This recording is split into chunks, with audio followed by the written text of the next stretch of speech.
Welcome to Man Does Tech, where I solve the problems you didn't even know you had. In this video, I will explain how to reset your Audi A6 C6 MMI system. Your Audi's multimedia interface, or MMI, is the central hub for many functions, including navigation, entertainment, and phone connectivity.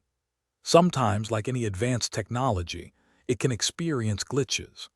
A quick reset can often resolve common issues such as a frozen screen, unresponsive controls, or problems with Bluetooth and audio. It is also a good first step after any software updates. For most common issues, a soft reset is your go-to solution. First, ensure your vehicle's ignition is on. Then, locate the setup button, the large circular control knob, and the upper right soft button on your center console. Press and hold all three of these buttons at the same time. Keep them pressed for approximately 10 seconds until the MMI screen goes black and then restarts with the Audi logo. This simple action often resolves many minor glitches without affecting your saved data. If a soft reset doesn't resolve your MMI issues, a factory reset might be necessary.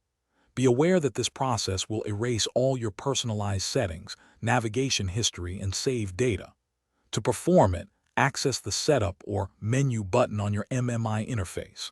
From there, navigate to the Settings menu and select the Factory Reset or Delete Personal Data option. Confirm your choice and allow the system to restart completely. Resetting your MMI system offers several benefits, including improved responsiveness and overall system stability. It can quickly resolve frustrating issues like frozen screens or unreliable Bluetooth connections, enhancing your driving experience. Remember, a soft reset is safe for your data, while a factory reset will clear all personal information. Always refer to your Audi's owner's manual for any specific instructions tailored to your vehicle. Thanks for watching. If you found this helpful, don't forget to like and subscribe.